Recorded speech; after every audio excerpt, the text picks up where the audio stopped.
For the second straight night of integrity action, it's a short track less than a mile in length. Welcome for the first time in Octane Series history to the Lucas Oil Raceway as the Octane Series goes for round 8 of the 2024 campaign. Indianapolis Raceway Park is an exciting circuit just a few miles away from the Brickyard itself in the Indianapolis Motor Speedway, but it's a much different style of racing.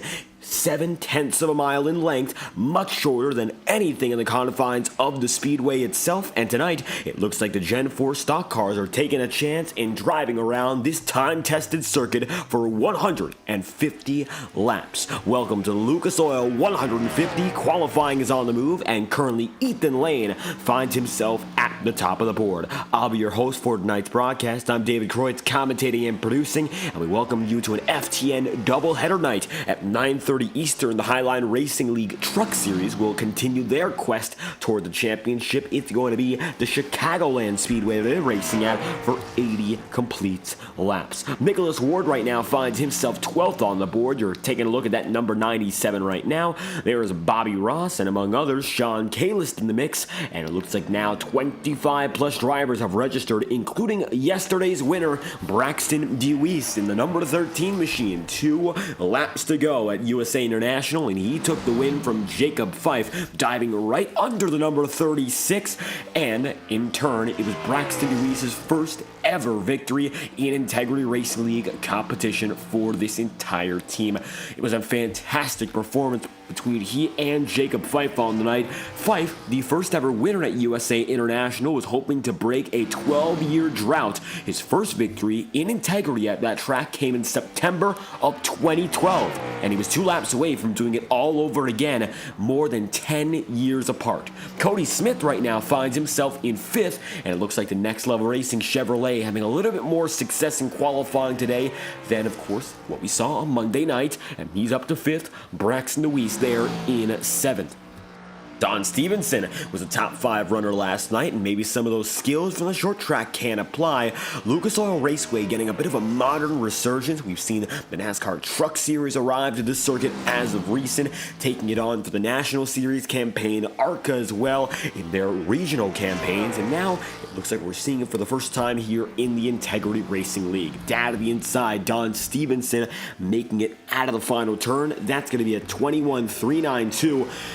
Tied for 3rd on qualifying charts, but it's going to go to Nicholas Ward. So Stevenson is going to line up in 4th. Only other driver on the track right now is Cody Smith. Everyone else has decided to park it or complete their qualifying run. 23 drivers have taken at least 1 lap. Smith right now finds him 6th, of which with a 22.018 on his most recent lap. He's just taking extra practice laps right now to make himself a little more familiar with the remainder of the race, hoping to see some long runs tonight.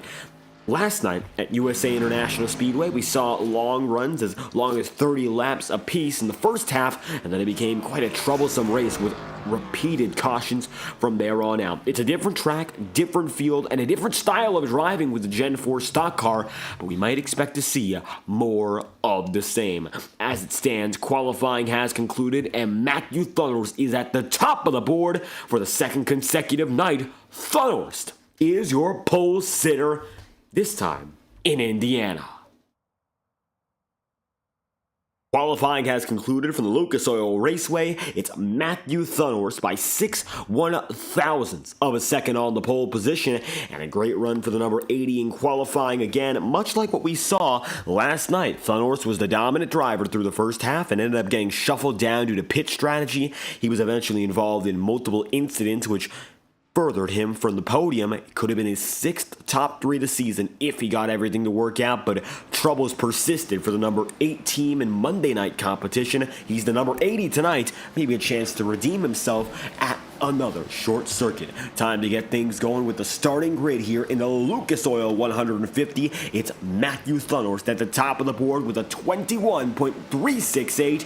6 1,000s back, there's Ethan Lane, who finds himself in second. Third place is going to go to Nicholas Ward in that number 97 crew. Ward qualifying in a dead heat with Don Stevenson. Stevenson slightly slower. He's going to be starting in fourth. As a result, Michael Araya is going to round out the top 5, and Cody Smith will then be in sixth with Bobby Terrell's 21.431, good for seventh. Braxton Deweese, Ben and Mayer is going to be in eighth, and ninth place is going to be Tom Wetmore with a 21.44. Rounding out the top 10, Brian McFerrin, 12 1,000ths of a second behind Wetmore in his 07 machine. Then from there, you're going to see in 11th, Blake Cannon, and Jacob Fife in 12th with Kevin Matz 13th, Ross Cato 14th, and Nick Tarba concluding the top 15 with a 21.546. It's going to be Kyle Cooper in 16th, about a tenth of a second back. Then Eli Cars in 17th, and Bobby Ross in 18th. Sean Kalis, position number 19, and John Steele to conclude the top 20 with a 22-second lap. Alan Rowell going to be just off that mark in 21st. Eric McFarland with a 22.222 in 22nd. And Galen Gidman 23rd, finding himself there with a 22.443. Only a few drivers choosing not to take qualifying times. Brad Patton going to be starting in 24th with Jonathan Gearvon 25th, Randy Fiash 26th, and Jim Fife the 27th and final driver in your starting grid tonight for the Lucas Oil 105th. Second practice going to be brief, but it's underway already, and Tom Wetmore finds himself the fastest man, tentatively speaking, with a 21.335. Wetmore right now going to be the quickest man on the charts, and he's taking his extra practice laps and hoping to make those final adjustments to succeed as the race progresses. Still a lot of time when it comes to the race ahead of us, 150 laps, but those laps are awful quick, and a lot of drivers set a lot of laps in practice, which was an hour and 25 minutes in length. So some drivers the opportunity to get those long runs in or practice for qualifying for a higher grid position. Wetmore on this second practice run, he ran a lap faster than our pole position, and he ran a lap that was comparable to the best times in practice. So looks like Tom's got a lot of pace, and maybe qualifying not necessarily indicative of where he should be. Wetmore down and in. Ethan Lane still on the way in that nationwide number 54. Debuting the paint scheme last week, it's going to be Lane who's back on the way in the number 54, and it's a much more familiar look to the Chevy SS days of stock car racing, just about a decade in the rearview mirror. Already, Ethan Lane has proven to be a consistent threat for the win week after week, and already eyeing a championship battle as the season progresses. Matter of fact, let's look at your championship standings here before we get going once again. Michael Araya finds himself the leading driver as it stands. He's the number 44 machine, and Lariah is at the top of the charts, at least for now. Then you look back to Nick Tarbuck, who's going to be in second, and Matthew Thunhorst in third, with Don Stevenson off to another strong start this season. He is in fourth. Ross Cato is going to be fifth, but Ethan Lane, despite the fact he has made 2 less starts than everyone else, he's already up to sixth, and he's been the biggest mover so far, finding himself slowly but surely closer to the leader. 121 points back is not going to be easy to usurp. However, already in contention with drivers like Galen Gidman, Jacob Fife, Cody Smith, so good company for certain, as the number 54 finds himself second on the timing charts here. Nancy Wetmore in the chat, thank you for stopping by. Great to have you here. And Chris DeWeese also coming through after what was a great night for Braxton DeWeese and the entire 13 crew. Wetmore now going to be drifting and drifts down to the grass there. Not going to be able to hold the drift, as it looks like a few others are still taking serious laps. All is well, though, with Tom Wetmore, the fastest driver, on the top of the board. Checkered flag is out for your second practice session. It's now time to move on to the main event. As drivers depopulate the track for the final time tonight, it's going to be 150 laps. That is our main feature length. This track is unlike most other of our short tracks on the schedule. We went to USA International just last night. In addition, we've seen already Bristol Motor Speedway. We anticipate to see more of Richmond, although we've already witnessed that circuit as well. And also tracks such as Martinsville further on down the road in the schedule. But tonight, IRP provides a much different challenge in one unique way. It's a very wide circuit with little banking. It combines some of the aspects from Richmond, that width, and the fact you can really use just about any line with the minimal banking of a track like Martinsville, and it's not going to be easy to work with. However, it's a different challenge, and some drivers may adapt better than others. That's always how it is in racing, but this is an unknown territory for the Octane Series as a whole. Although, of course, we've seen short track races before, IRP making its first ever appearance on the Octane Series schedule in a year and a half of history with this series, Matthew Thunhorst gets to be the man that leads the field off of pit road. You're going to notice something if you ride on board right now with Ethan Lane, or rather if we ride on board with the driver right behind Matthew Thunhorst now in Nicholas Ward. You'll see the little sign on the number 80 right now, the no touchy zone. These are the Gen 4 stock cars, and the way they're modeled on iRacing, you really cannot get up to the back bumper without expecting trouble. Lifting up a driver is very easily, and taking the rear tires off the track is just about as easy as it gets. So these drivers have to be cautious and aware. If they make a mistake and end up making contact with someone, they gotta back off quickly, because it could end up with the driver being lifted off the circuit, and by that point you are at the mercy of the field right behind you. For Matthew Thunhorst, he got caught up in some late race incidents last night. Tricky for him, of course, given the fact he was just about the best driver for the first half of the race, but facing those setbacks, did not come home with a top 10 finish when all was said and done. Tonight for Thunhorst, who's been Mr. Consistency across both series in this league, maybe a chance to break through to victory lane for the first time in his Octane Series career to match the total he has right now on the Monday night races. iRacing official pace car is going to come down and in this time by, and for the first time in Indiana, going green in the Integrity Octane Series. Thunhorst leads us right through the gears, and we are good to go for 150 laps at the Lucas Oil Raceway.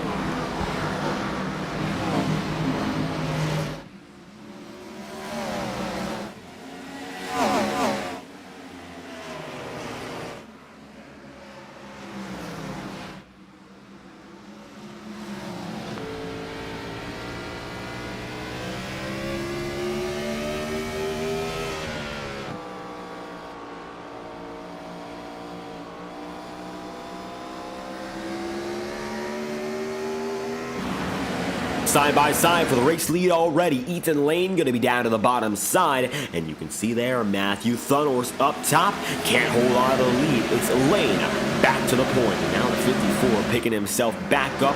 He's all the way up to the higher side. You see drivers not going to be using that all the way low groove. They're deciding to go a little bit higher into the corners and stay higher on the way out. Notably, the middle of the track is really coming alive as we speak. You see there, down to the bottom side again. Lane comes off the corner. He is your leader 4 laps in. Now starting to pick up the pace to perhaps get away from those he's competing with. We look back now to Blake Cannon. He's going to be there with Brian McFerrin. And in the early going of this one, you'll see a little bit of a difference from USA International, which we saw last night. Very challenging to go side by side in any capacity right now, given the way the grooves are going to be developed. A few drivers making their first start of the season. Notably, Kevin and Max has returned from his 2023 campaign.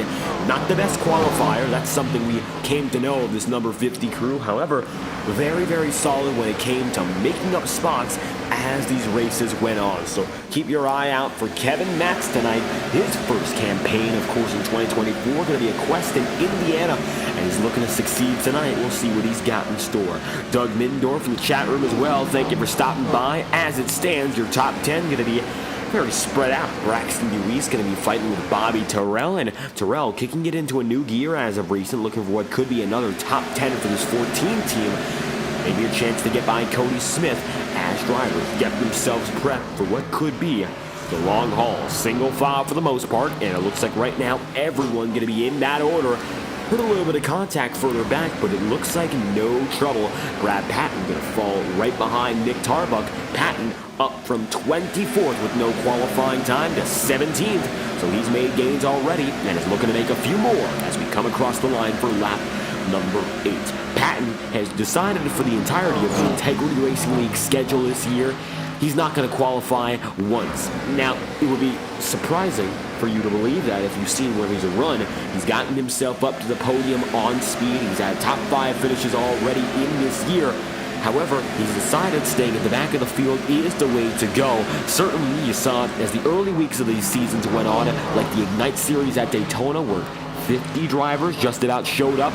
It was not an easy night for Patton. However, as the field size is relatively speaking thinned out and we're seeing 30, 35 drivers on the usual, it's Patton's been able to use that speed he has, of course, to his advantage. As you see up ahead, now it's going to be Braxton DeWeese down at the bottom side on Tom Wetmore. The 51 stays high. It's going to be Braxton down at the bottom side. Maybe a chance to move in with Blake Cannon also coming through. Could be Blake Cannon now with an opportunity to slide up to the high side and take a spot.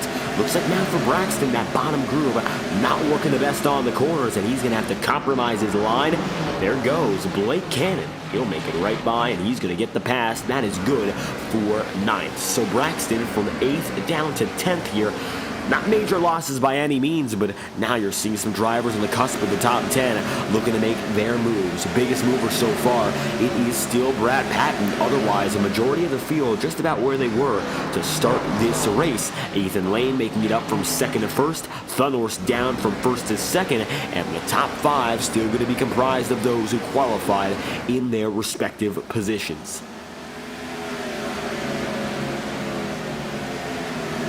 Take a look further back. It looks like now Brad Patton looking for another move there. He goes down to the inside line. That number 7 decides to dive deep, looking for position number 16. He could also get Bobby Ross here, maybe go for that 2-for-1, but he hasn't quite gotten the real estate to even get past Nick Tarbuck, at least for now.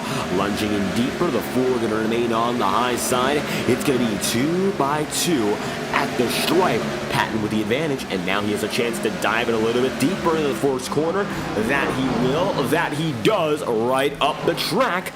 Looks like Patton deciding to stay with it as he's going to use the lower groove to his advantage. It's been side by side now for the better part of 3 laps, but it looks like Tarbuck slowly but surely losing that ground and grip on the position. Another battle coming up here. They're 3 wide. Bobby Terrell up top and Blake Cannon right down low. Wetmore is inside a Chevy sandwich, and he'll get out with the position. Tom Wetmore up to 7th. Nice move there for the 51, and you can see the very rare opportunity, a fleeting glimpse of 3 wide racing. Doesn't end badly. Good to see them field keeping it together as Patton a little bit loose. He will stay straight as well.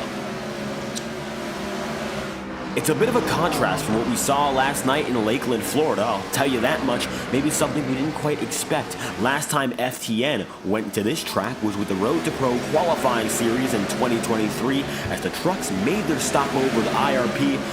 It was a similar race in one regard, not a lot of cautions, but eventually the late racing got very hectic for the top 2 splits on FTF and FTN respectively. Cautions out for the first time here, the reason being Sean Kalis and Eli Carr is going to get involved with each other.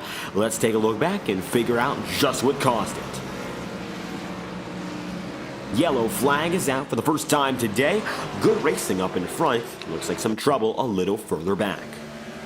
So Sean Kalis is going to be there. There's Eli Carr's up to the top of the track, and the number 82 remains right up high. Sean and the number 43 on the bottom. They come up, and there's too little room for the both of them. Alan Rawell with a bit of a shunt, but otherwise it's a 2-car incident, and the caution is out. Rawell going to get away, and here's an instant replay as we're going to ride on board this time by with Alan and figure out what it was like from his perspective.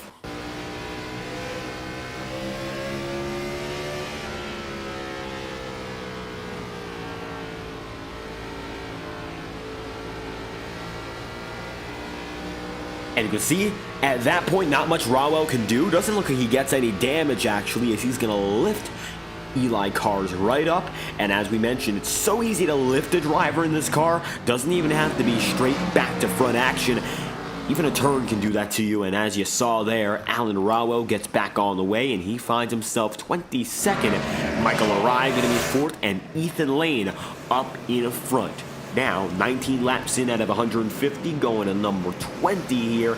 Maybe Thunhorse with the opportunity to take that spot right back. We saw how good it worked out for Lane on the higher groove that time by, but Lane will have a choice in where he wants to go. That's going to be the big advantage for him now. He's gotten that choose rule now in his possession. We'll see what he can do from here as we are set to get back at it in just about 2 laps time. It's going to be Ethan Lane, Matthew Thunhorst, and Nicholas Ward, the 1-2-3 combo up at the front of the field. Ward doing a very good job so far of holding his own in his qualifying spot, and easier said than done the way drivers have been at each other to this point. Now we'll see as they get set to go at it once again. It's going to be Ethan Lane, Matthew Thunhorst, and Nicholas Ward, 1-2-3, Michael O'Ryan, and Don Stevenson, 4th and 5th. And now we're getting bundled up. It looks like Lane opting to go down to the bottom here. That will give Matthew Thunhorst the top side. Once a green, and it's going to be the Nationwide Chevrolet opting to go down low. Saw how Lane took the lead quickly as the higher groove developed. Maybe now Matthew Thunhorst with an opportunity to take it right back, but Lane has been one of the best at the restarts all throughout his Ignite Series and Octane Series campaign.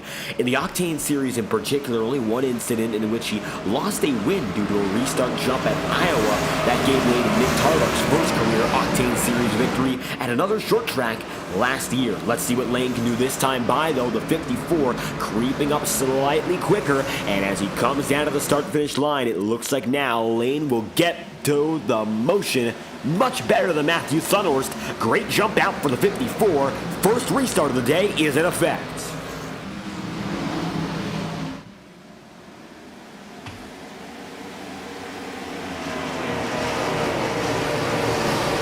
There's Tom Wetmore, there's Blake Cannon, there is Cody Smith. The 1-2-3 combo find themselves fighting right now 7th, 8th, 9th. However, they're just about as close as they can get to one another without any contact. Side by side, Wetmore lunging in on Cody Smith as well. You see, there's Nicholas Ward fighting with Michael Araya, and it's going to be single file, 23 laps in out of 150 with Thunhorst there in second and Ethan Lane getting away single file at the same time. 23 laps in, and you're also going to see the further on portion of the field getting into it.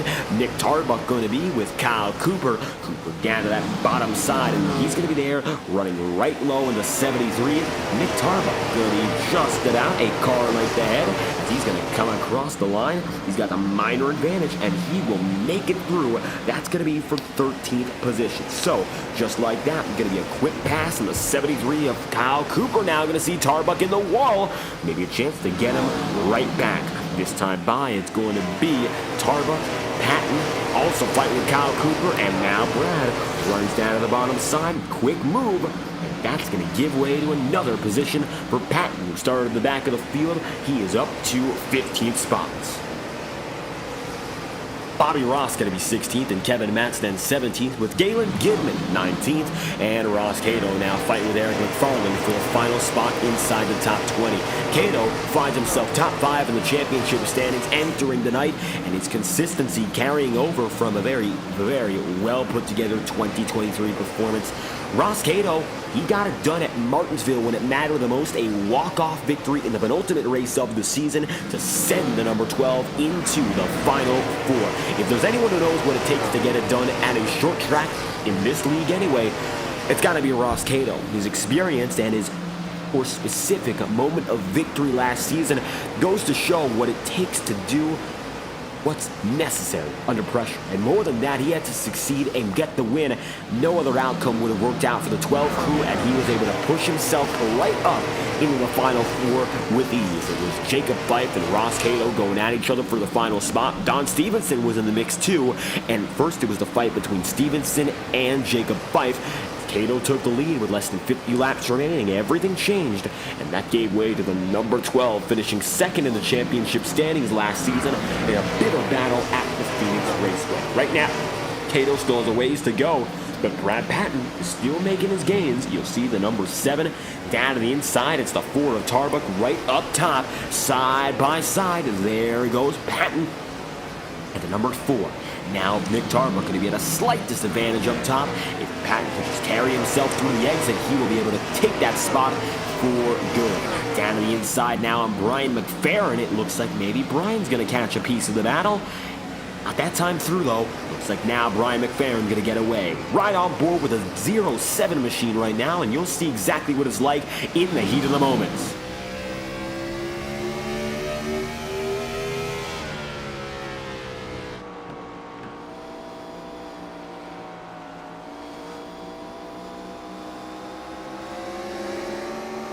Nick Tarbuck going to be right there on Terrell down to the inside. The 14 is losing some positions here, and he's going to drop down to 14th as Nick Tarbuck and Brad Patton alike make their way through. That's going to give Brad Patton an entry into the top dozen. Brian McFerrin is going to be in 11th, and Jacob Fife is their position number 10. Cody Smith, he's going to be 9th. Braxton Weiss in 8th, Tom Wetmore in 7th with Blake Cannon 6th, P5 for Don Stevenson, and Nick Ward going to be then and there in 4th. Michael Araya, position number 3, Sunhorse and Lane, the top 2 who get themselves up and away. Front runners for good reason. It looks like now Lane, once again looking for a victory. Short tracks have been his bread and butter when it comes to his most victories by category, and right now it looks like he's going to get one again. Bristol, we saw how it came down to him and Don Stevenson, a last lap pass, and with a flair for the excitement later in the races, Lane knows what it takes to get things done when it must be. Much like Ross Cato. But for Lane, it looks like getting up in front comes very easy the way he's been driving this Gen 4. Much like the success he saw last season in the Next Gen. Returning after a year hiatus, already with 2 victories on the season and top 6 in the championship standings. Lane, still with a lot to go in this championship hunt, made his waves so far and finds himself up in the lead yet again. One driver going to be down on pit road, and Eli Carr's rest of the field find themselves on the lead lap, going back to Alan Rawell, who finds himself currently in 26th. Sean Kalis going to be 25th, and Randy Fiash 24th. Jim Fife going to be P23 with Steele 22nd, and John Gearvon then position number 21. McFarland is going to be the final driver in the top 20 right now. Kevin Matz has gone from 13th to 19th, so qualifying doing him some favors, but some troubles ever since, and looks like he's still getting to grips with the Gen 4, a much different package relative to what we saw last year. Up in the front, you see Braxton DeWeese is going to be with Tom Wetmore. Right now, looks like Braxton getting right back to the bumper of that Tube Tech Chevrolet. Wetmore ever so slightly going to be in the wall. A spark or two will fly. Nothing major, but maybe Braxton going to see that as a sign to keep on pushing and looking for the victory. He will. Lucas Oil 150, 38 laps in, and so far it's been all Ethan Lane with a Blake Cannon now looking to push into the top 3. Blake Cannon, I'll tell you this much, is a rookie to look out for this year.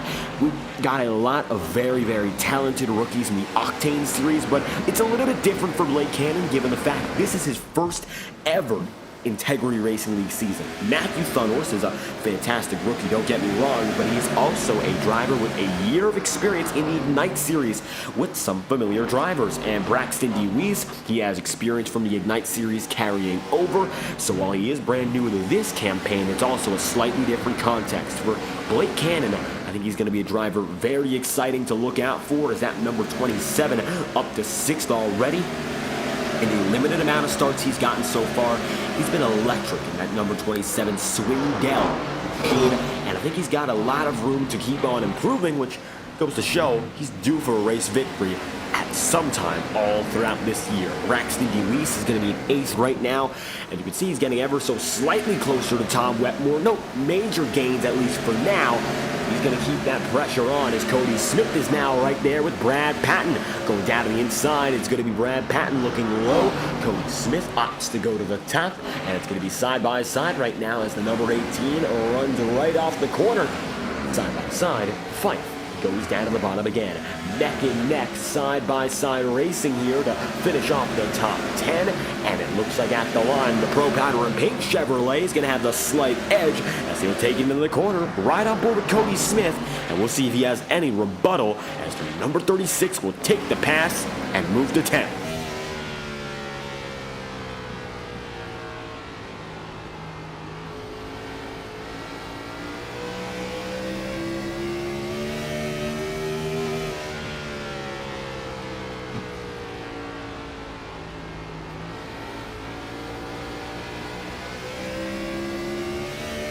Cody Smith right now going to be 11th as it stands, and you see him there just a few tenths back. No major losses, but it looks like he's going to not have much for Jacob Fife, at least for now. There's Nick Tarbuck, there's Brian McFerrin. They are running with each other, 12th and 13th, and pretty solid run so far, all things considered. Brian McFerrin going to find himself rounding out the top 10 in qualifying. He's only a few spots off. Then you have Nick Tarbuck. He's going to be in 13th. He's made 2 spots up. So far, a few gains for Tarbuck, a few losses for McFerrin, but overall they've equaled out quite nicely, and looks like their battle will continue as we look at the tail end yet again. John Steele with Alan Rawell and the leaders. So we got the lead conversation going in with the lappers. This is going to get dicey. John Steele gets right out the way, and so does Matthew Thunhorst. They'll make it through quickly, but Thunhorst is all over your race leader.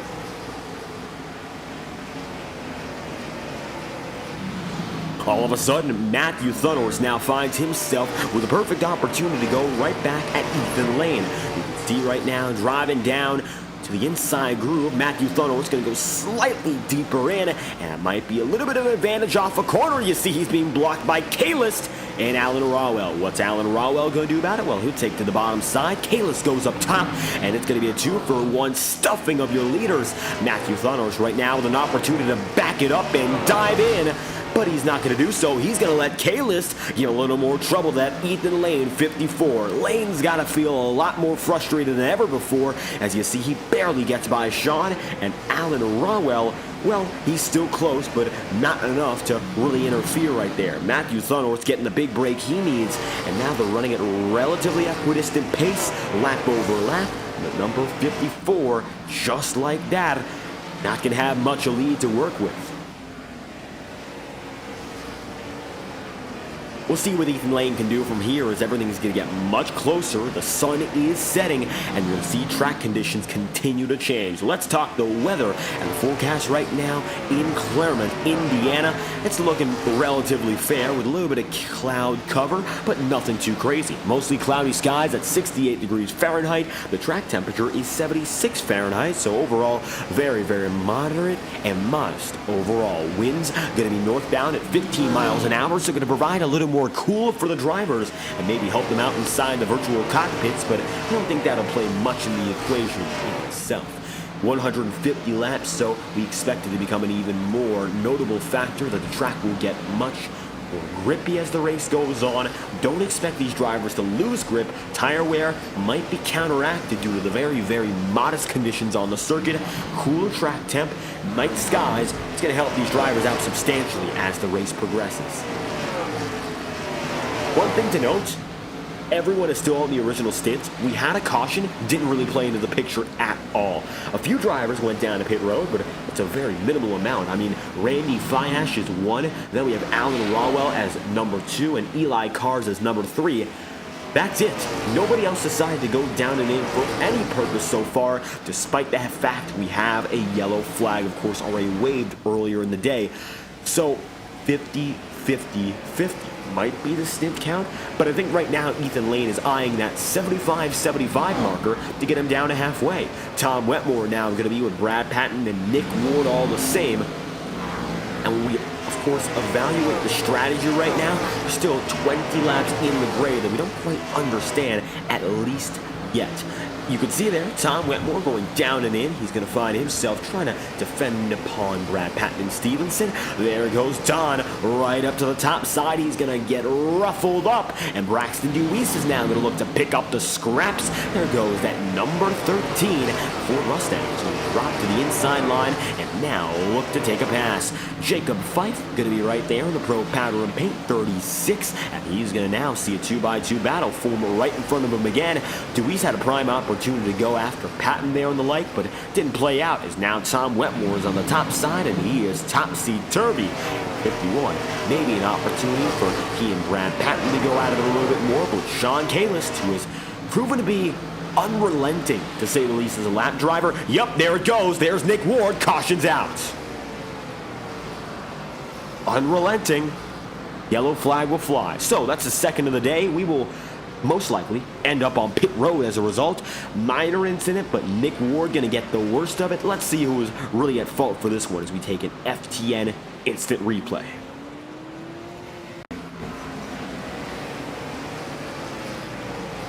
So, the number 97 here of Ward going to be right up on the top side. You see Sean Kalis there as well, and that's where things all boil down to. Going to be down to the inside, Nicholas Ward, and Kalis right there, and it looks like as they come through, Kalis on the top side, Ward down low. Wetmore catches the piece first. So the 51 gets involved, and it looks like in the hesitation to go side by side, ends up backing up, lifting Nick Ward, and the yellow flag is out. So Kalis gets out of the way, and no direct contact there with the lapper, but the circumstance gets iffy, and the caution, it has flown.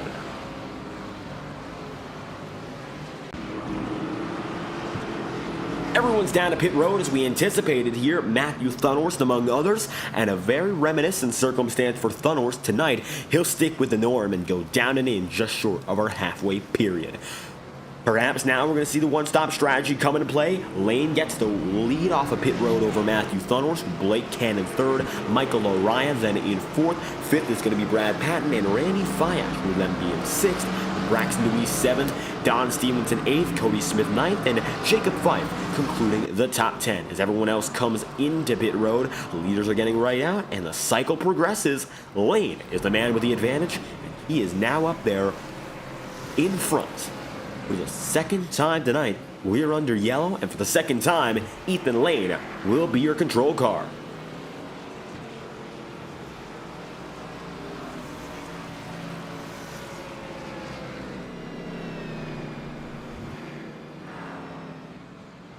A few big changes when we look at the entirety of this running order. Nick Ward, for one, he's going to fall way down the order. You see him there, that 97. A lot of trouble on that left side in particular. I'm sure not, of course, glad about the circumstances there.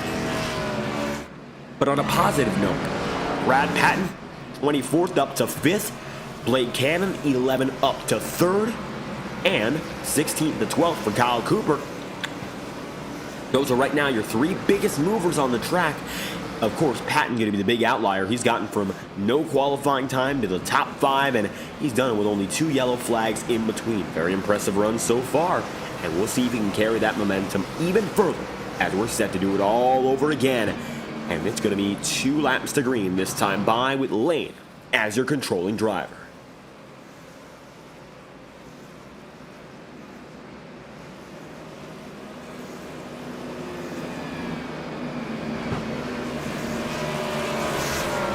So now with the 54 of Lane, advantageous again. Matthew Thunhorst, maybe a second chance to go at it. The lap cars played the biggest role in the lead battle this run around. That's how long we were under green. The lappers, of course, back in the picture. Maybe right now for the number 80 machine, there's a chance to pull through and get right up to the number 54. But I think maybe waiting is going to be more key, given the fact we have not had many cautions to this point. The DMG United number 80 goes down to the bottom side. Ethan Lane reporting tire wear. He was 83-83 left and right side respectively. Whether or not that was the front or the rear remains to be seen. And right now, Lane getting himself back together. Looks like a moderate tire wear over that run. Expect less on this one as well. We might see some splash and goes for the rest of this race. 62 laps in, coming to 63. It's Lane and Thunhorst once again, your front row, bringing us back to the green flag in the Lucas Oil 150. Let's get back at it with your second restart of the night.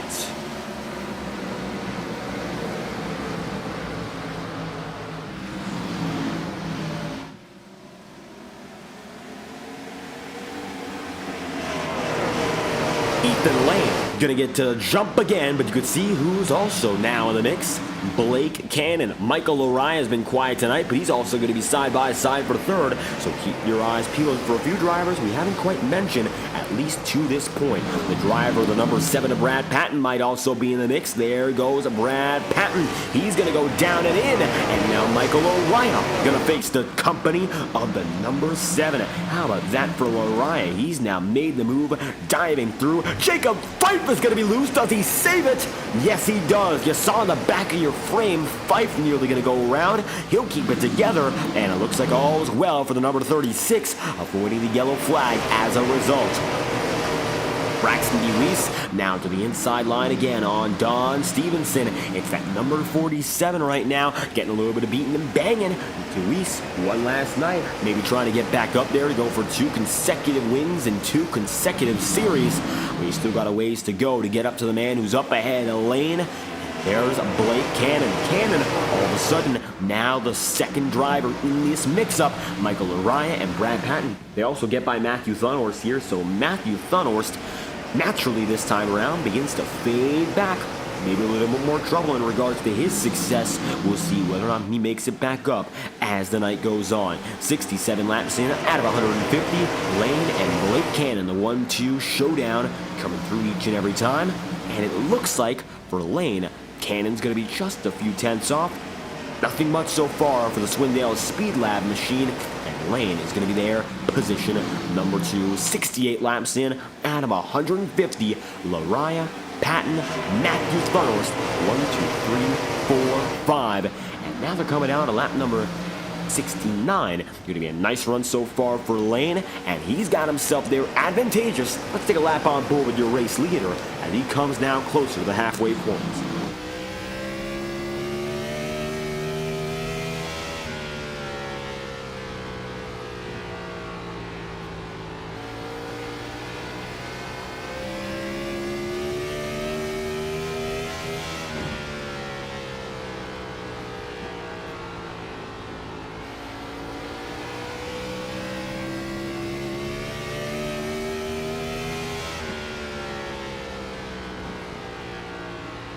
Lane right now definitely going to show the control he has in that number 54. And you can see right now as he comes across the stripe again, minute wheel movement. And that's what's been helping him out the most.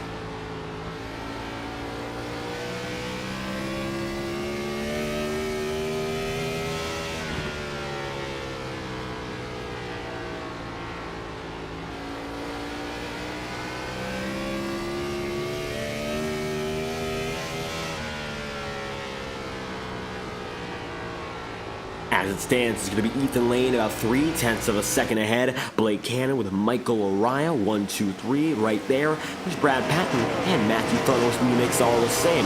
As it stands now, going to be 20 drivers on the lead lap, going back to Kevin Matz and Nick Ward.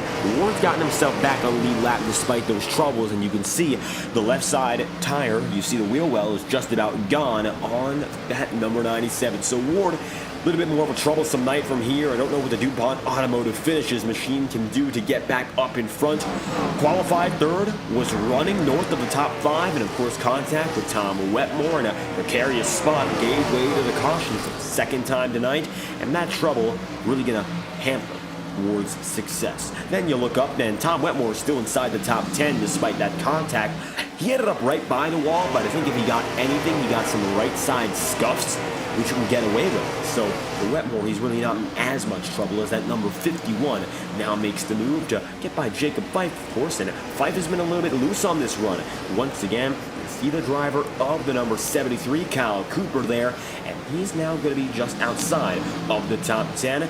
Fife there, just a few tenths out, maybe a chance this battle progresses and it gets a little closer as the race goes on. Right now, everyone is very, very far spaced out compared to our inaugural 2 stints. Ethan Lane will bring us up to the second half here, and just like that, 75 laps to go. Here in the Lucas Oil 150, your top 10 goes as follows. Ethan Lane is leading from Blake Cannon 0.2 back, and Michael Lariah is in third, with Brad Patton in fourth from 24th on the grid. He's your hardest charger so far, up 20 positions. Matthew Thunhorst, your pole sitter, is in fifth, and it's Braxton DeWeese in sixth. Don Stevenson seventh, Cody Smith eighth, Tom Wetmore 9th, and Kyle Cooper now finding himself 11th as fights with Cody Smith to stay in the top 10. We'd like to thank Next Level Racing once again for their continued support of the Integrity Octane Series, providing high-quality sim racing performance products for dedicated sim racers who deserve nothing but the best. This year's season-ending prize for both champions of the Ignite and Octane Series is a $2,000 sim rig, courtesy of our friends at Next Level Racing. So check them out at the website link, nextlevelracing.com, and we would hope to have you join the Next Level Racing family. We'll be right back after the following message, courtesy of our friends at Next Level Racing. Racing isn't easy, but experiencing it is. iRacing puts you in the driver's seat with the industry's leading sim racing game. Drive on laser scan replicas of the greatest racing circuits from around the world. Go head-to-head against other drivers chosen by skill-based matchmaking to ensure competitive racing at every level. Compete across all your favorite series. In officially licensed cars, engineered to deliver the most accurate driving experience possible.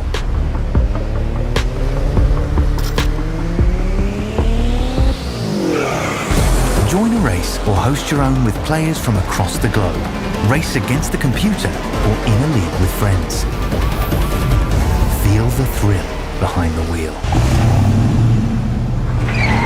Visit iRacing.com.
Five laps in, Ethan Lane, the man to beat with 66 laps remaining, and right now he finds himself dominant here in Lucas Oil Raceway. One other thing, as we brought up the iRacing promotion, we'd like to thank iRacing Motorsport Simulations for their continued dedication to providing the best online sim on the market since 2008. For discounts of over 40% off all iRacing memberships, check out the iRacing.com website, and also for more information regarding eNASCAR action, scan the QR code on your screen right now for the official eNASCAR newsletter, providing news about the highest level of online oval sim racing, the eNASCAR Coca-Cola iRacing Series. Start your journey today at iRacing.com. Discounts of over 40% off on any membership right now, so you got to check it out. It's the best place to go to kickstart your sim racing career. Lane finds himself up in front, and he's now going to see a few lap drivers. Eli Carr is going to be putting 5 down this time by, and he's going to be all the way down to the apron here as the lead pack comes through.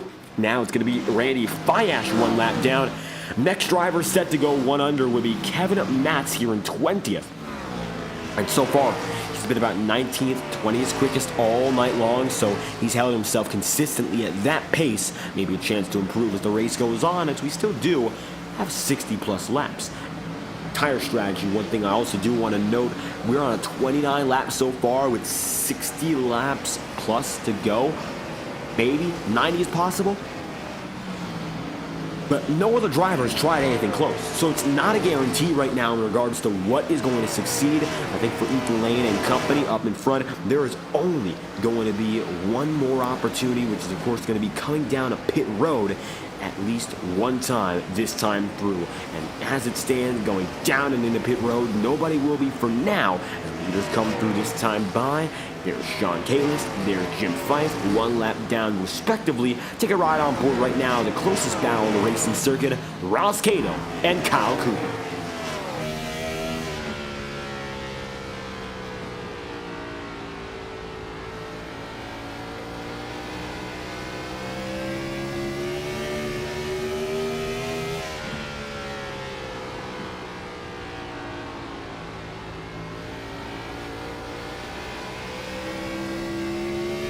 Cooper right now going to be just ahead of Kyle Cooper indeed. There's Ross Cato, Brian McFerrin, all in the mix.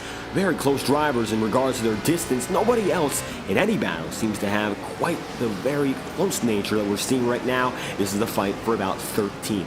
92 laps in out of 150. You'll see Ross Cato drop through, trying to get that pass here on Kyle Cooper, but doesn't quite have the momentum. So far, has not been able to make that pass. Brian McFerrin going to find himself in 12th, and Tom Wetmore, he's going to be just a few spots up in 9th in a more close battle than what's here in between with Nick Tarbuck and then Cody Smith. A few seconds separate those two drivers as Tom Wetmore finds himself advantageous. 2/10 of a second behind. He's got Jacob Fife right there, and the Pro Powder and Paint Chevrolet is going to be 8th. So maybe now going to be a little bit of a battle here. Wetmore, he's gaining time, and Ross Cato now gaining some momentum, looking to make a pass. Down to the inside for the Fast Forward Esports number 12, Ross Cato. He's going to be just about at where he needs to be to set himself up for a pass right now.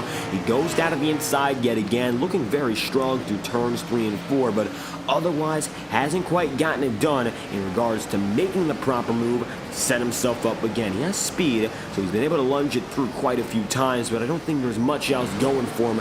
Wetmore can find himself right now at number 51. He's still just behind Jacob Fife. Hasn't quite gotten the move to jumpstart and make it past the 36. Looking all throughout YouTube right now, looks like viewership is not being recorded on any live stream proper. That's an interesting note, as right now we're recording, of course, live on FTN. If you enjoy the action, make sure to let us know in the FTN chat room. We'd love to have you stop by and show your support. It's a fantastic series we have here at the Integrity Octane crew and the Ignite crew on Monday nights. If you got a favorite driver, make sure to shout them out right now. We'd love to, of course, hear the feedback as we are now making our move into the final stretch of this race. 97 lap out of 150. Down to the inside, there goes Brad Patton. And Michael Laraya going to be up just ahead of him. Looks like Laraya remains in 3rd. Patton going to be in 4th, and Matthew Thunnors there in 5th. It's now going to be a 3-driver battle yet again, and Laraya has pressure.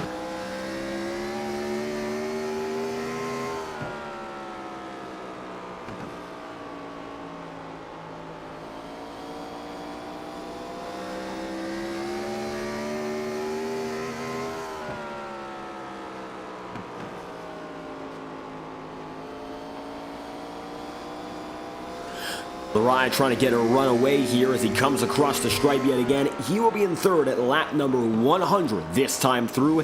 Ethan Lane, the man who's been dominating so far tonight, going to come across the stripe, and he does so once again now with a 1.2 second lead right over Blake Cannon. Very good job so far for the driver of the 27. There's Blake Cannon working himself through nicely, 13/10ths back. Right now, he's there with 51 laps to go. 3rd is going to be Michael Laraya. 4th is going to be Brad Patton. 5th is Matthew Thunnors. And then there, it's going to be Braxton Lee 6th. Don Stevenson, position number 7.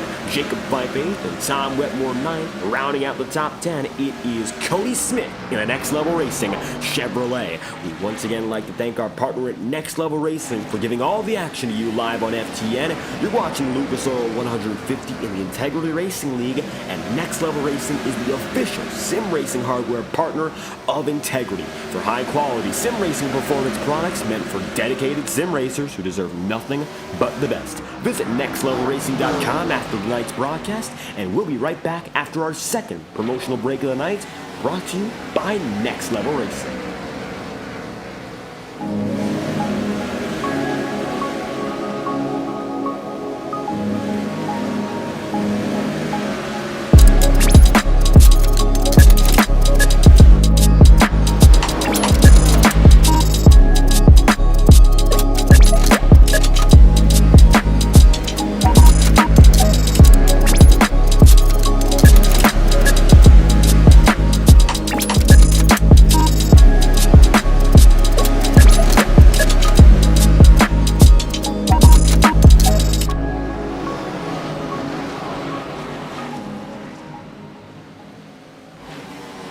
Side by side, Cody Smith going to be here with Jim Fife. Smith right now in 10th. He'll make the move by the lapper as Brad Patton now battles with Matthew Thunhorst and Michael Araya.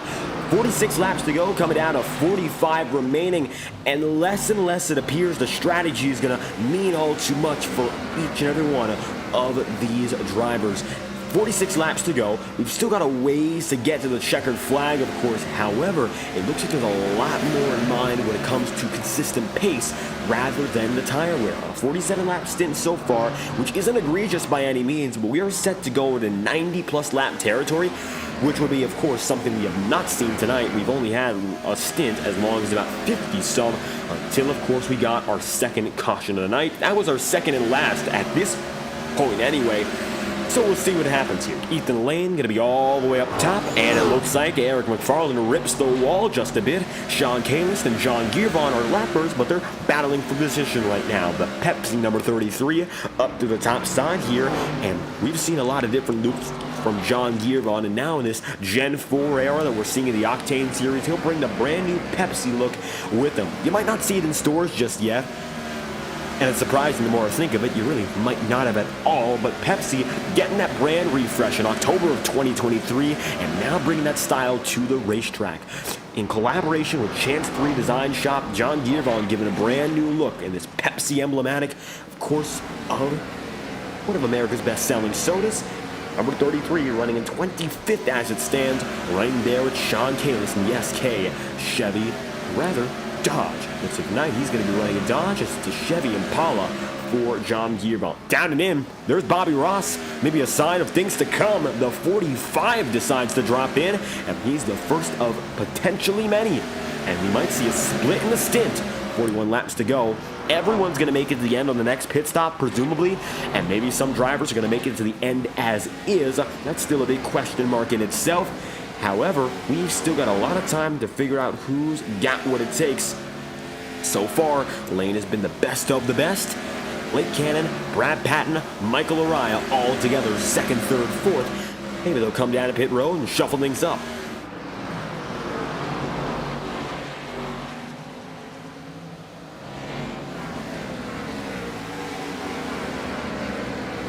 Araya going to be with Matthew Thunhorst, about a half a car length separating them. Bumper to bumper, Blake Cannon is now with Brad Patton, and Blake going to get slightly loose, but he'll keep it together all the same. Now that number 27 going to drop down and in as he's going to come up on Eli Cars. A switchback! There goes the 27, even lower, down to the apron, but Brad Patton makes the move, and there goes Brad up to second tonight. Michael Araya and Matthew Thunhorst are all clawing back in too, so maybe now Matthew Thunhorst can get back inside the podium. He's aching for one after what happened last night at USA International. Maybe some short track redemption. There's a chance now, and it looks like he's absolutely going for it in that number 80, right up to the high side. Michael Araya going to go down low, and now Araya going to get past quickly. Braxton DeWeese also coming right up. Don Stevenson, the number 47, he's going to find himself now also right behind Braxton as lapper John Steele has to end up in the wall. He's going to ride it right up high. The leaders are coming through, and it looks like it's cramped, but everyone gets by nice enough to not cause any major trouble. Good to see the field making it through, and we have now got ourselves a little bit of three wide. Everyone keeps it straight, and so we go on. Ethan Lane, 35 laps to go this time by when he comes across the stripe. The 54 is in fantastic shape right now, and it looks like he's got himself there in a firm position to maybe go all the way. Coming through this time by, it's going to be that 35 to go marker, 116 laps in. Lucas Oil, 150. Has been so far dominant by one driver and one driver alone. Lane, he's been up there since the jump, taking the lead, and ever since putting on a clinic tonight. Most of the field is more and more separate. Now only 17 drivers remain on the lead lap. Patton has gotten away from what was a very fierce battle, and now it's just a few drivers running awful tight to one another. And 33 laps to go while the racing begins to die down here. It's an FTN doubleheader. So after tonight's broadcast, and of course our top 3 interviews immediately thereafter, you've got an extra race going on at FTN right now, and it comes in the form of the Highline Racing League. 23 laps in out of 75 they are at Chicagoland. Right now, Dylan Wedgwood, one of the many fighting up at the front of the board. A few Integrity Ignite Series drivers in that race as well. DJ Stagner, namely, he's going to be right there racing as we speak. So if you're missing your intermediate fill, FTN also has you covered. Right now, 33 laps remain. Stevenson going to go down and in. He's got Michael Araya right with, and Tom Wetmore now finds himself 0.2 of a second back on Jacob Fife. They've been oh so close, but they just haven't gotten there yet. At 36 of Fife up to the higher side, so Wetmore going to follow him right through. 32 laps remaining here. This is a battle that's been brewing for a while, but no real answers. 60 laps in the stint. Still just about nobody else besides Bobby Ross has gone down to pit road. Maybe everyone's dedicated to going all the way at this rate.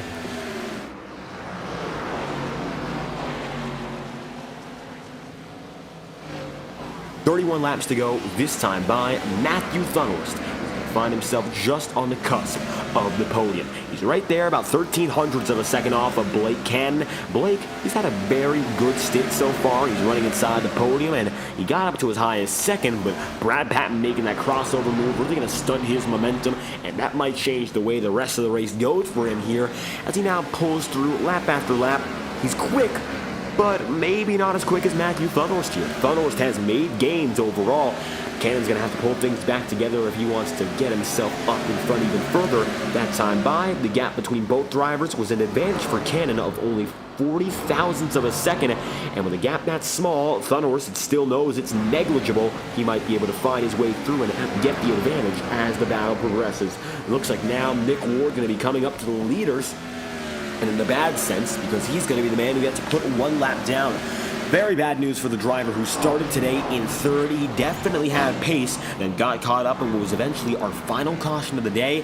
Now finds himself with damage on the left side, and he's been not necessarily puttering around, but hasn't quite had the pace ever since. You see the damage all on the front. Number 97 on the left side, and of course a little bit of dent on the hood as well. Just hasn't been where it was meant to be. And right now Ethan Lane going to drop down to the inside again. Try to make a move, can't quite get there, and now he'll set himself deep. Try to get by Ward. Nick does not make it easy. Not quite sure what that was of, but it looks like now going to be a battle as the Leopard keeps his line.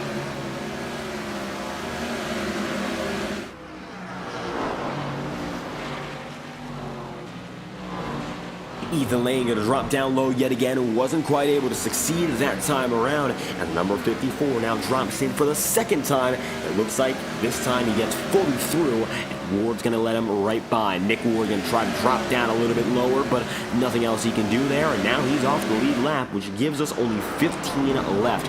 Kyle Cooper, he's going to find himself in 15th.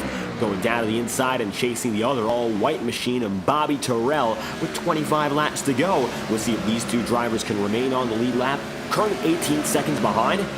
And it looks like Lane coming across the stripe again. He's gotten the distance, and he's now nearly 2 seconds up on Brad Patton from 24th up to 2nd. A very good night so far for Brad. And he's been able to make it work when it looks like no other driver could. Track position. He just seems to find it as the race goes on. Doesn't need it from the jump.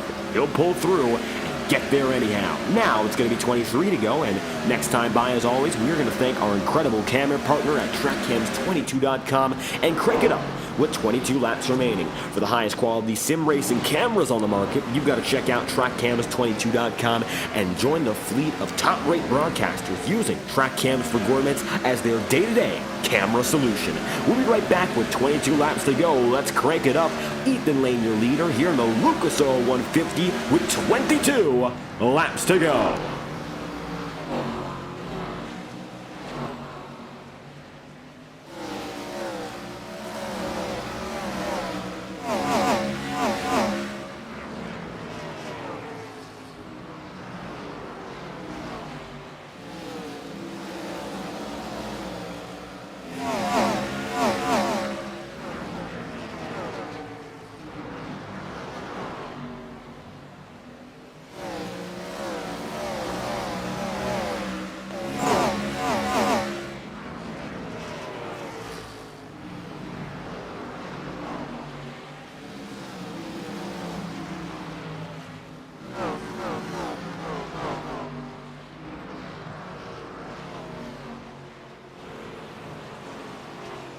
caution is out with 20 laps remaining, third on the day, and we've got trouble. Unprecedented.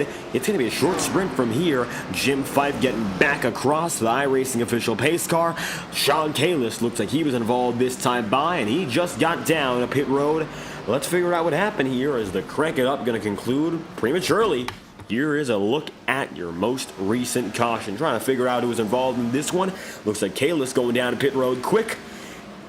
Getting loose off 4, and that will be the yellow flag. Single car incident and a safety yellow down on the racing circuit. So you can't have that happen. Sean Kalis brings out the yellow flag, and the 43 ends up in pit road. He goes there quickly. No retirees so far today, but Kalis is going to end up 27th and last by the looks of it here as the field is down into pit road. Braxton Deweese gets the jump over Ethan Lane, and the reason being, I think he only took one side of tire there. It was a 9.3 second stop compared to a 14.1 for Ethan Lane. And Lane gets bested. Braxton Deweese up to the top of the board, and the 13 feeling it, of course, rightfully confident after what we saw last night. Maybe a chance to replicate that here. Deweese makes the move and gets up in front.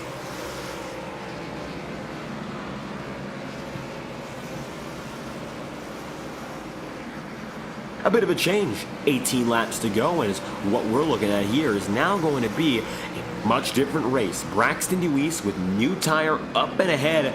This is what won him in the race last night, fighting against Jacob Fife and Like up ahead. However, everyone's going to be on a relatively level playing field. It's not like it's going to be one driver with a substantial advantage, but at the same time, Deweese has track position, and track position is huge. Brad Patton, Michael Araya, and the company there, they're all going to be on the same playing field as well. So it's a much tighter field compared to what we saw before, and I think that's going to give way to a much different style of racing as we are set to conclude this race with 16 green flag laps to go. Looking at now Braxton Deweese here. He's going to stay single file, so it's going to be, we're coming back at the end of 16 to go with 15 full laps left. Number 13 of Braxton Deweese right now is waiting as the lappers are still right ahead of him, and he'll get back up in front as we have a few drivers to let by, including John Cars, who's next there. You see there's John Steele, and you can see Jim Fife, Sean Gearvon, Alan Rowell, Randy Fiash, Bobby Ross, Kevin Matz. That's right now going to be behind the leaders, so a few lappers scrambled around.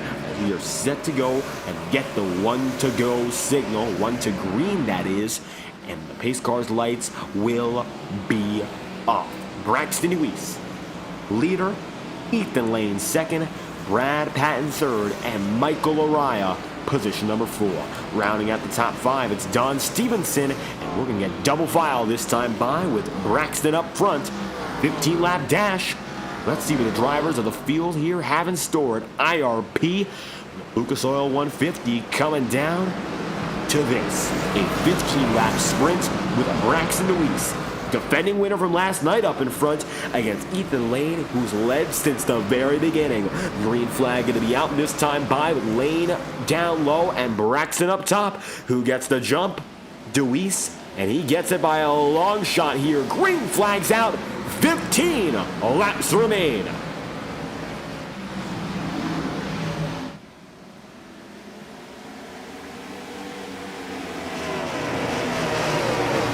Now it's going to be Braxton Deweese who finds himself advantageous by 0.3 of a second, and the rest of the field is going to be oh so close. Matthew Thunhorse gets loose, bobbles, gets ahead of Jacob Fife, and throws a mean block on him, and as such, the number 36 remains right behind. Now Matthew Thunhorse is going to find himself trying to block both drivers. You can see the number 36 of Fife locking into the low side there. He's got Tom Wetmore and Don Stevenson right alongside as well.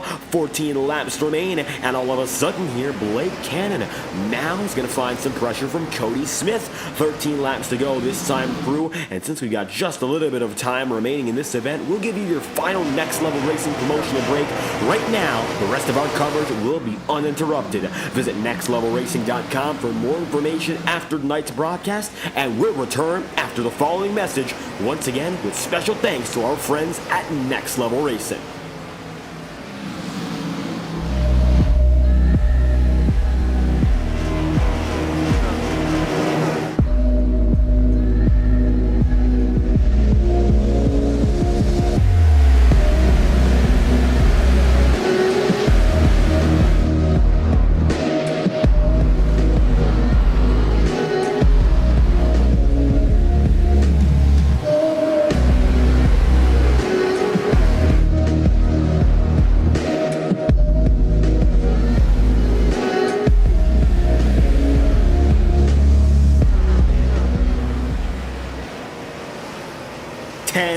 laps to go. Riding right now with Ethan Lane, you can see how close he is to the bumper of Braxton Deweese, and he's gotten himself now within 16/100ths of a second. Lane gonna go down to the bottom side here, looking to make a move, but can't quite get it. Braxton gonna find himself now less than a tenth ahead, and shades of last night, Ethan Lane goes low. Now the 54 gonna find himself ducking down to the bottom. They'll be side by side in the 3 and 4, and now Lane gonna use that low side as advantage, and Brad Patton coming through at the same time. Waiting in the wings is that number 7 with Michael Araya, and now Braxton Deweese facing a little bit more pressure than before.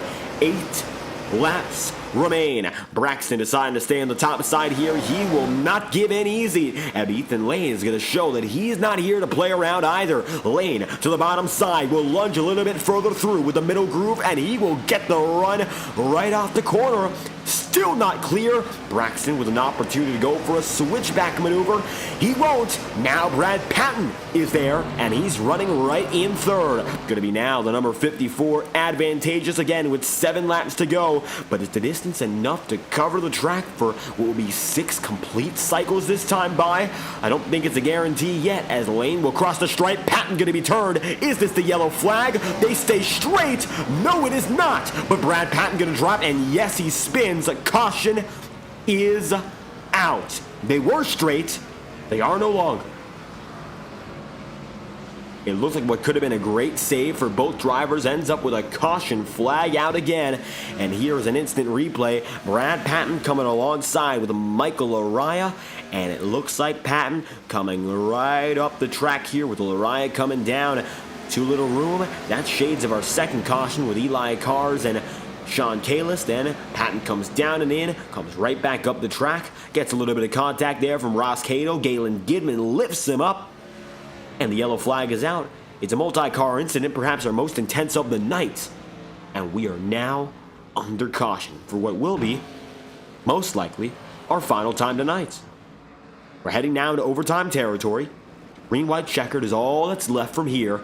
And it's going to be the number 54 of Ethan Lane up in front, Braxton Deweese in second, and Blake Cannon in third. For Brad Patton, who is, of course, the driver, fighting from the bottom on up, it's a heartbreaking instance for him, knowing how good he was all throughout. And now Patton going to find himself down in 15th.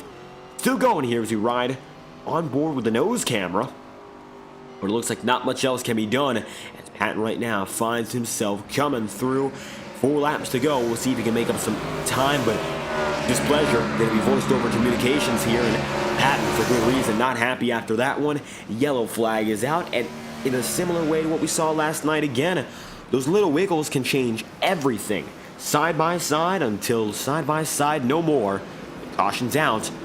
Now time to explain what's next.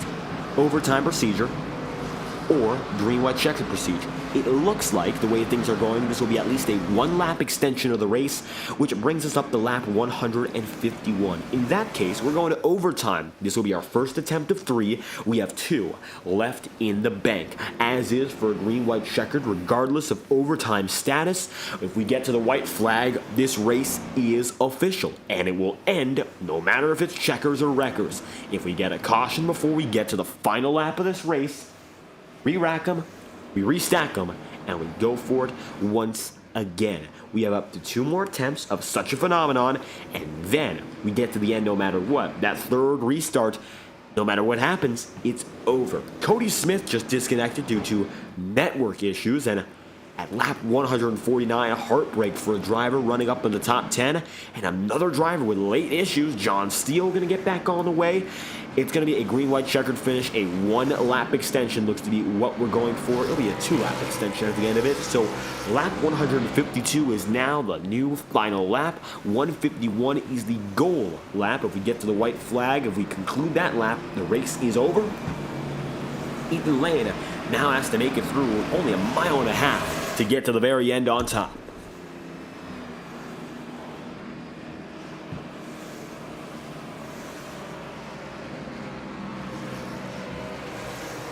John Steele will be given a lap back here, and that's going to set the stage for our final restart of the night. Braxton Deweese is going to need the restart of a lifetime. Nobody besides the control car tonight has gotten a good jump. Ethan Lane has been the control car for most of these restarts of Braxton with the chance the previous time around. So maybe an opportunity for him to strike through and get not only his first Ignite Series win, but his first Octane Series win all in 1 week. Ethan Lane up top, Braxton Deweese right down low. It's time to go for it once again. Popsicle sticks. First green-white checkered attempt of the night. It's going to be Braxton Deweese down low and Ethan Lane right up top. Green flag going to fly this time through with Braxton Deweese in full control on the bottom, but Lane getting the jump up top. Green flags back in the air. Welcome to overtime. Lane get the jump. They'll go 3 wide for third.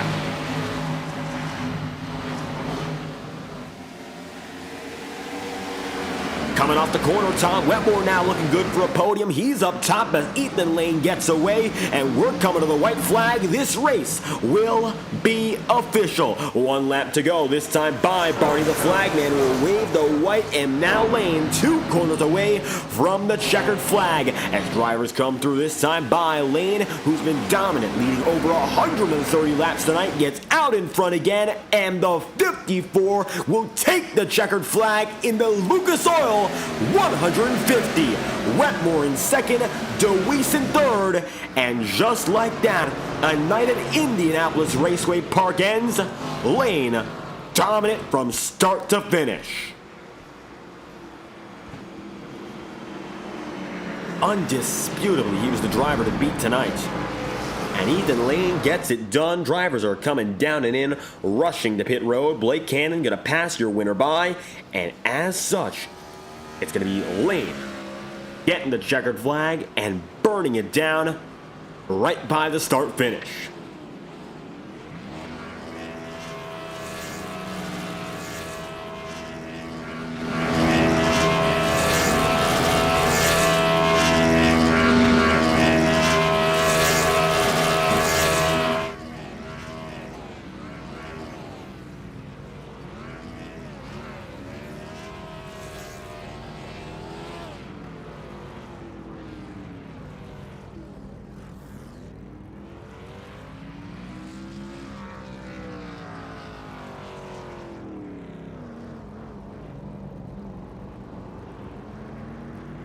Lane will drive it into pit road to conclude his celebration night. Checkered flag will fall, nevertheless, for the driver of that number 54. Just like that, Ethan Lane will pull through, and tonight, it's going to be Lane all the way on top. Ethan Lane will win from second place. Tom Wetmore 5/10 back, and Braxton Deweese going to move up to third, and strategy playing a big role for the drivers who make up this top 10. Lane was simply dominant. Blake Cannon going to be fourth, his new career best finish. Then you'll see Matthew Thunhorst in fifth, and it's going to be Michael O'Raya in sixth. Don Stevenson going to be seventh, and Kyle Cooper eighth, with Jacob Fife ninth, and Galen Gidman rounding out the top 10. It's going to be then 11th position occupied by Nick Tarbuck, with Brad Patton 12th, and then Nicholas Ward in 13th. It'll be Eric McFarland 14th, and Ross Cato 15th.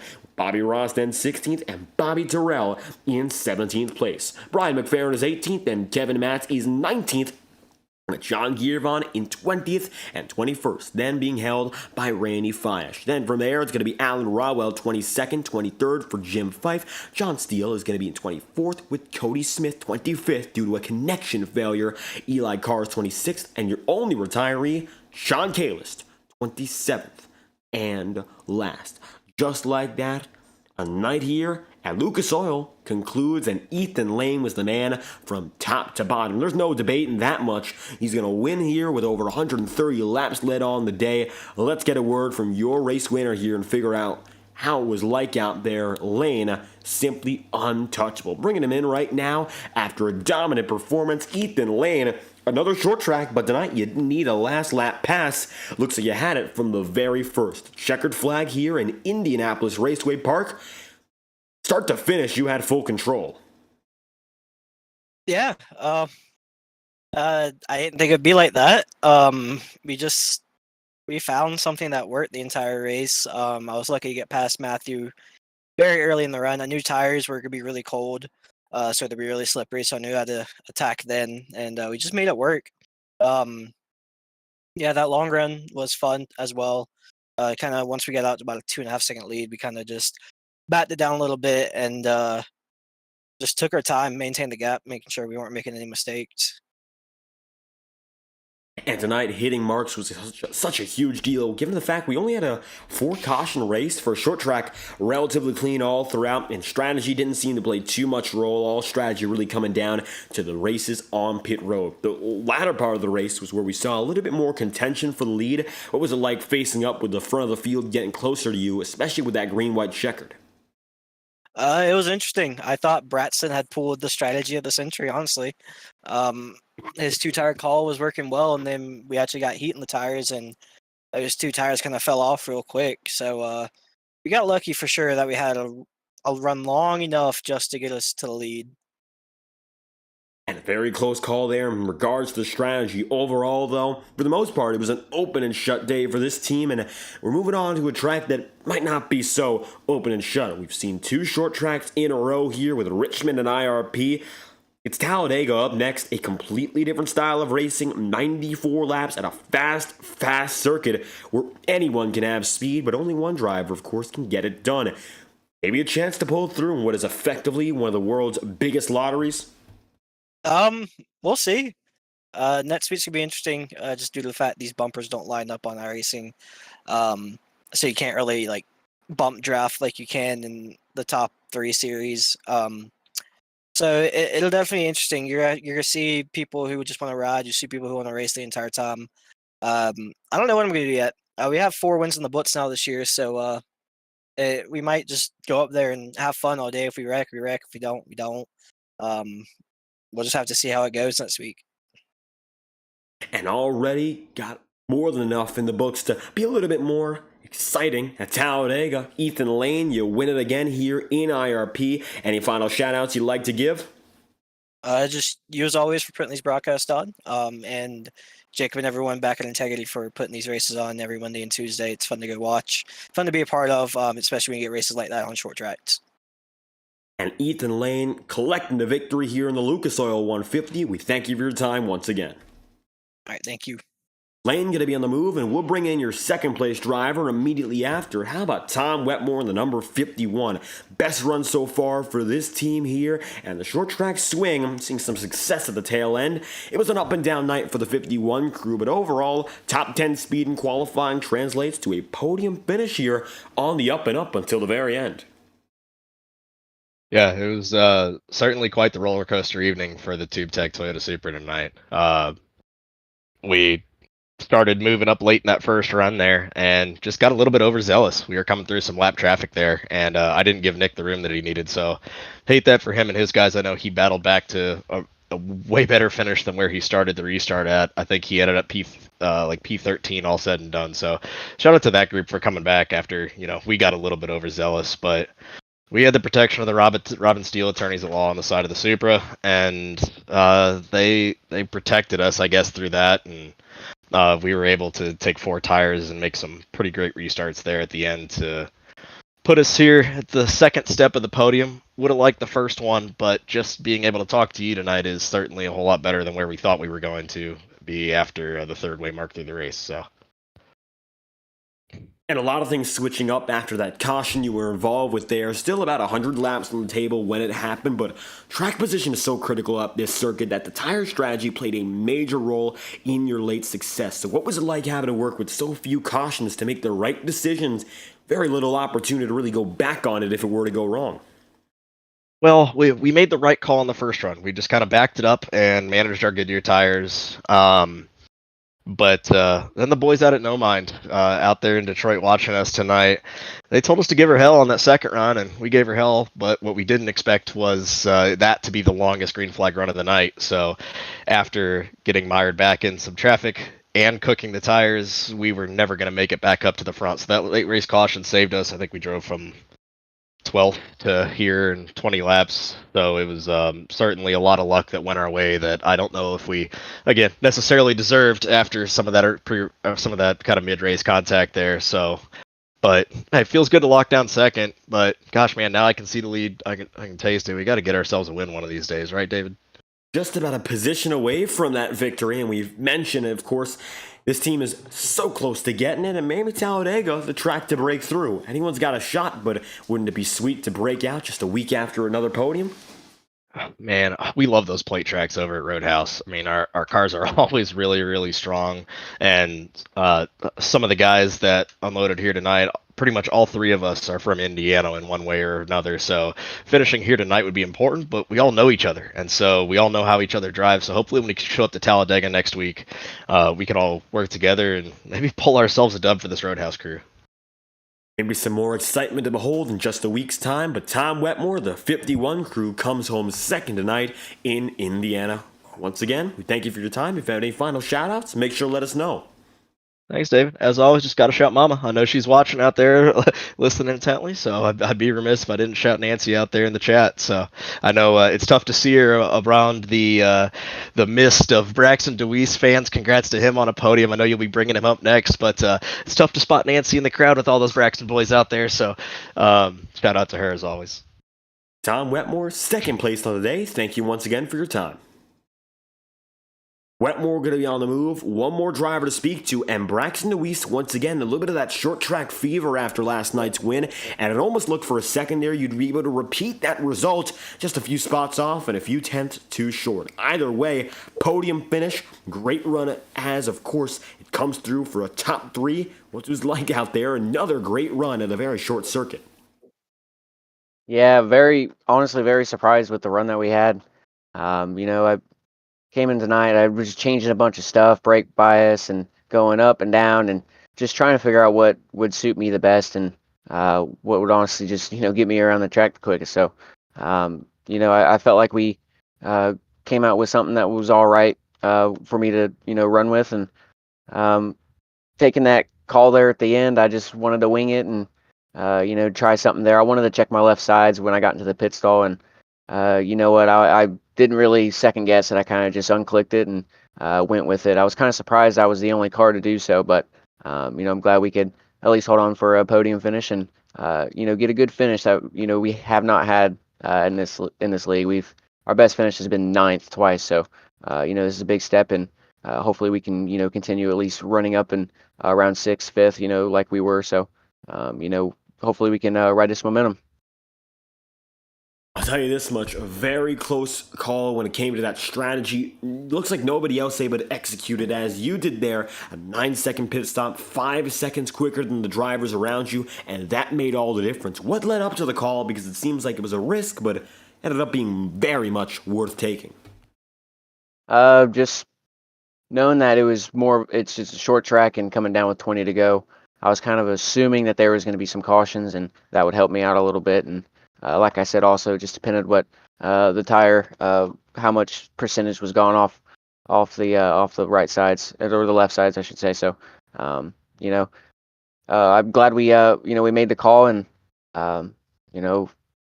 hopefully we don't have to be making them calls to be finishing them in them spots. But it just comes down to figuring the car out and having more practice time.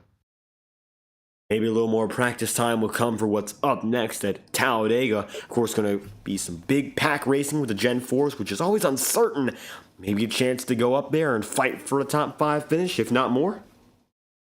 Yeah, for sure. Run Talladega for both Ignite and Octane next week. So we'll have both of the SuperSpeedway thrillers back to back. So hopefully we can, be up front and try to, lead some laps and show everybody that we can run up there. Given it's a super speedway, that we can run up there. So hopefully we can have a good finish and get a little bit more points and get up in the point standings a little bit more.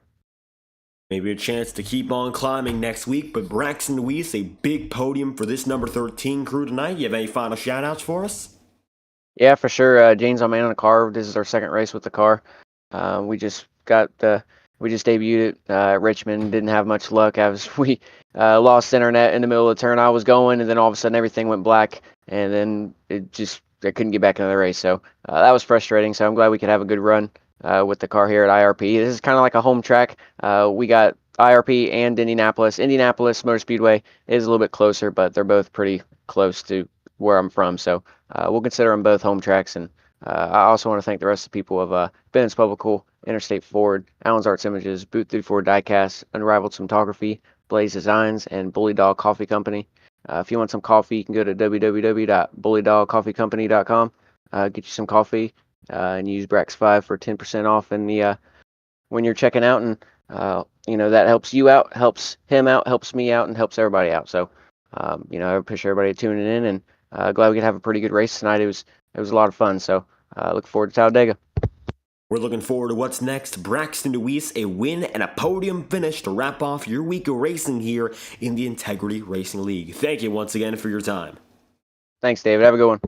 And with Braxton on the way, that ends our top 3 interviews for tonight. DeWeese is going to be in third, and second's going to be Tom Wetmore with your winner, Ethan Lane, once more. What a way to end our short track swing. We saw 3 great short track races in succession, from the Octane Series at Richmond, then last night at USA International, and we came back and rounded it out with the Indianapolis Raceway Park. Our first ever trip here, I'd say it was a success. We'll be next live on FTN with a doubleheader, the Iora Cup Series and the Highline Racing League on Thursday. For those of you who haven't gotten your racing fill just yet, the Highline Racing League Truck Series is still on right now. Alexander Balderas is on the call, and it looks like things are wrapping up there, so get there quickly, because it looks like they're at the tail end of their 75-lap main event. I've been David Kreutz, your commentator and producer for tonight's event. If you enjoyed this one, make sure to leave a like on the stream and subscribe to the channel. Your support is always immensely appreciated. Thank you all for watching once more. This has been exclusive coverage from the Lucas Oil Raceway of the Lucas Oil 150 here in Indiana. You're watching round 8 of the Integrity Octane Series in 2024, and we hope to have you back next Tuesday for our next event at the Talladega Superspeedway. Thank you all for watching tonight's presentation, and we hope you have a fantastic night.